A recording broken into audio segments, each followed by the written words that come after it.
पाठ चौथा, साहित्य सागर, नेताजी का चश्मा। अवतरण पहला। लेकिन आदत से मजबूर आंखें चौराहा आते ही मूर्ति की ओर उठ गई। कुछ ऐसा देखा कि चीखे, रोको। प्रश्न पहला, कौन किस आदत से मजबूर है, उसकी चारित्रिक विशेषताएं बताइए। यहाँ पर हालदार साहब की बात हो रही है।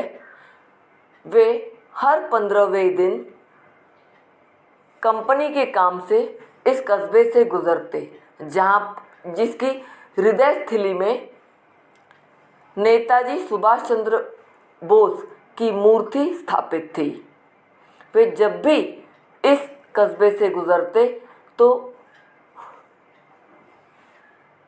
वो मूर्ति की ओर ज़रूर देखते और उन्हें बड़ा अच्छा लगता कि हर बार कोई न कोई मूर्ति पर चश्मा अवश्य लगा होता। चश्मा रियल नहीं था, पर कैप्टन हर बार उस चश्मे को बदल देता था। हालदार साहब बहुत ही भावुक एवं संवेदनशील व्यक्ति हैं। उनके मन में देश के प्रति निष्ठा व प्रेम पनपता है। उन्हें यह बिल्कुल अच्छा नहीं लगता कि कोई भी देशभक्त का उपहास करे।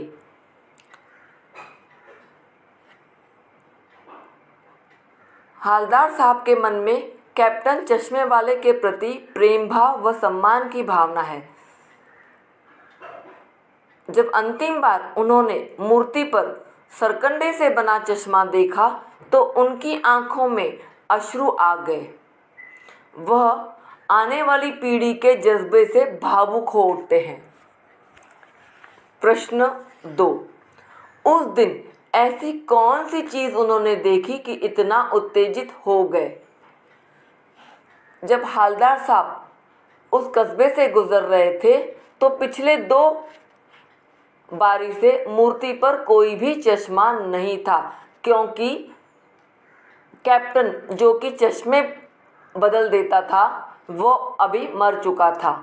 इसीलिए हालदार साहब बड़े दुखी हो गए थे और उन्होंने निश्चय कर लिया था कि वे अब इस चौराहे पर रुकेंगे भी नहीं और मूर्ति की ओर देखेंगे भी नहीं।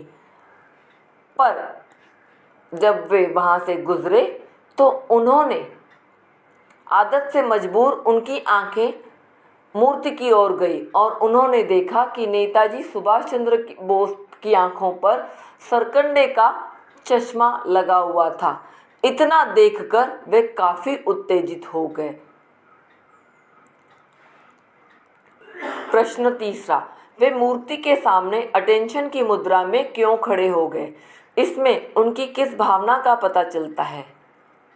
जब उन्होंने मूर्ति पर लगा सरकंडे का चश्मा देखा तो वे बड़े ही उत्तेजित हो गए और उन्होंने जोर से चीखा, रोको, जीप को रोको। और सभी आसपास लोग भी उन्हें देखने लगे और जल्द से जीप से उतरकर वे मूर्ति के सामने अटेंशन में खड़े हो गए, क्योंकि उन्हें लगा कि अब भी देशभक्ति की भावना, देशभक्तों के प्रति आज की पीढ़ी में भी वो भावना छिपी हुई है। आज भी बच्चे जो हैं वे देशभक्त का सम्मान करते हैं, क्रांतिकारियों का सम्मान करते हैं। इस जज्बे को देखते हुए वे अपना सम्मान प्रकट करने हेतु नेताजी सुभाष चंद्र बोस की मूर्ति के सामने अटेंशन की मुद्रा में खड़े हो गए।